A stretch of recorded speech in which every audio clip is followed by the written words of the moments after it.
প্রিয় মাধ্যমিক পরীক্ষার্থীরা, আমরা এখন এই ভিডিওতে তোমাদের বিদ্যালয় থেকে দেওয়া টেস্ট পেপারস এর গণিতের এই 383 পাতার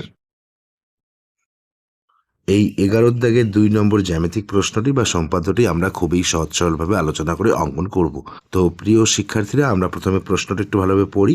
প্রশ্ন এখানে আমাদের দেওয়া রয়েছে, জ্যামিতিক উপায়ে √29 এর মান নির্ণয় করো। ঠিক আছে, আমাদের জ্যামিতিক উপায়ে √29 এর মান নির্ণয় করতে বলা হয়েছে। আমরা খুবই সহজ সরলভাবে আলোচনা করে অঙ্কন করব। তোমরা মনোযোগ সহকারে দেখো, অবশ্যই তোমরা ভালোভাবে বুঝতে পারবে। তো প্রিয় শিক্ষার্থীরা, আমরা এখন এই 11 দাগের 2 নম্বর জ্যামিতিক প্রশ্নটি বা সম্পাদ্যটি অঙ্কন করব। ঠিক আছে, দেখো এখানে আমাদের জ্যামিতিক উপায়ে √29 এর মান নির্ণয় করতে বলা হয়েছে। এই যে √29 এর মান নির্ণয় করতে বলা হয়েছে।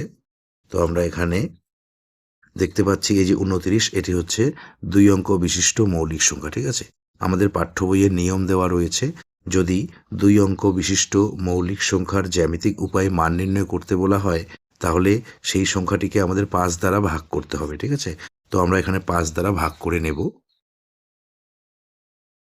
এই 5 বাদ দেব, 5 5 25, বিয়োগ করলে দাঁড়াবে এখানে 4।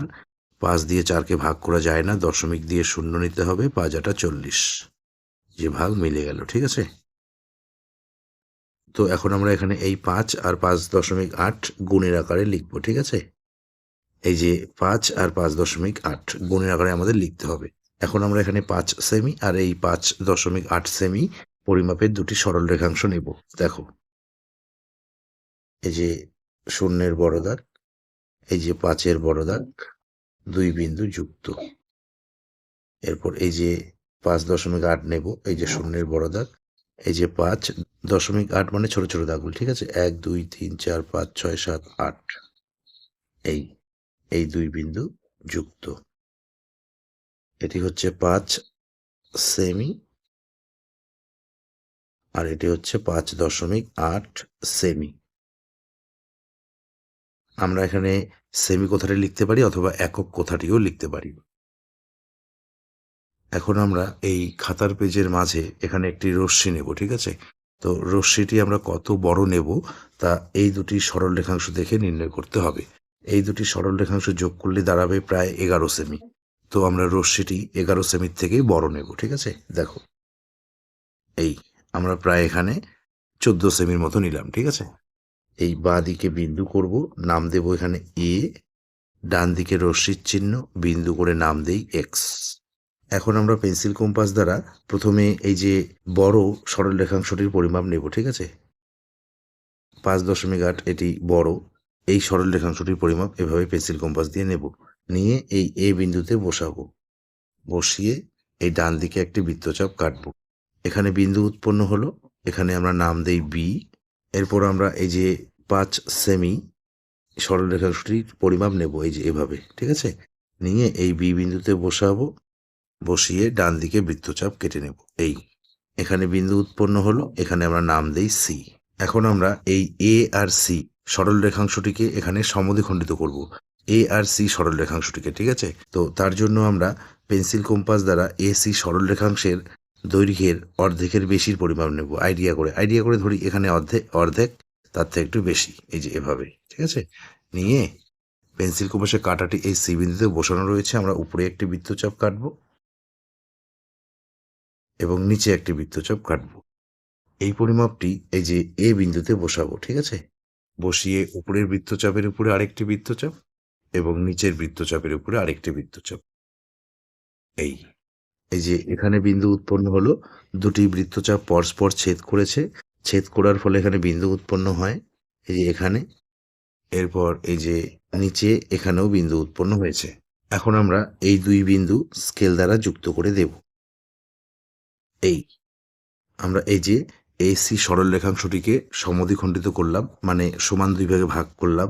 এই যে এটি হচ্ছে সমদ্বিখণ্ডক। ঠিক আছে, এই সমদ্বিখণ্ডকটি এসি সরল রেখাংশকে এই যে এখানে ছেদ করেছে, এখানে আমরা নাম দেব ও। এখন আমরা পেন্সিল কম্পাস দ্বারা এই ও আর এ সরল রেখাংশের দৈর্ঘ্যের পরিমাপ নেব। ঠিক আছে, নিয়ে আমরা এই সি থেকে এ পর্যন্ত এদিকে একটি অর্ধবৃত্ত অঙ্কন করব। দেখো, পেন্সিল কম্পাসের কাঁটাটি আমাদের এই ও বিন্দুতে বসানো রয়েছে, আমরা এই এ আর ও দৈর্ঘ্যের পরিমাপ নিয়েছি, নিয়ে এই সি বিন্দু থেকে এই এ বিন্দু পর্যন্ত এদিকে আমরা অর্ধবৃত্তটি অঙ্কন করব, ঠিক আছে। এই তো প্রিয় শিক্ষার্থীরা, আমরা পেন্সিল কম্পাস দ্বারা এই ও আর এ সরল রেখাংশের দৈর্ঘ্যের পরিমাপ নিয়ে পেন্সিল কম্পাসের কাঁটাটি এই ও বিন্দুতে বসিয়ে রেখে আমরা সি থেকে এ পর্যন্ত এদিকে অর্ধবৃত্তটি অঙ্কন করলাম, ঠিক আছে। এখন আমরা পেন্সিল কম্পাস দ্বারা এই বি বিন্দুতে এখানে একটি লম্ব অঙ্কন করব, ঠিক আছে। তো লম্বটি অঙ্কন করার জন্য পেন্সিল কম্পাসে আমরা এই যে এভাবে যে কোনো একটি পরিমাপ নেব চিকন করে, নিয়ে এই বি বিন্দুতে বসাবো, বসিয়ে একটি এই বৃত্তচাপ কেটে নেব।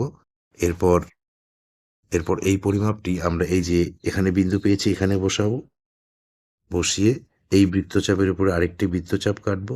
এরপর এই পরিমাপটি আমরা এই যে এখানে বসাবো, এখানে বিন্দু উৎপন্ন হয়েছে, বসিয়ে এখানে আরেকটি বৃত্তচাপ কাটবো একটু বড় করে, ঠিক আছে। এই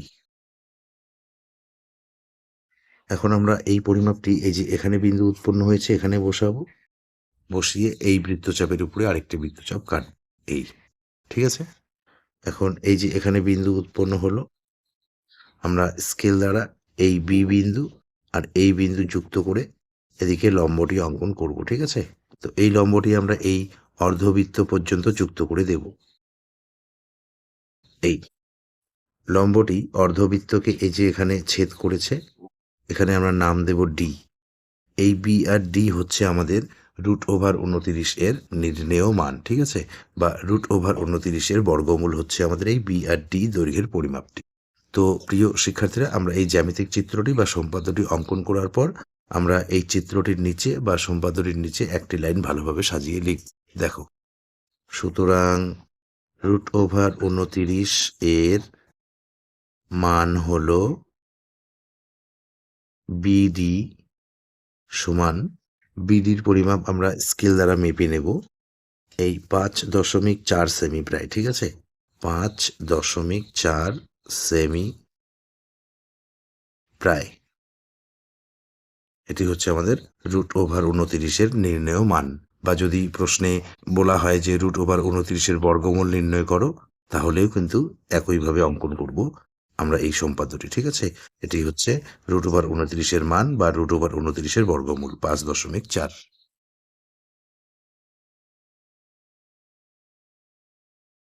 তো প্রিয় শিক্ষার্থীরা, এই ভিডিওতে এ পর্যন্ত। ধন্যবাদ।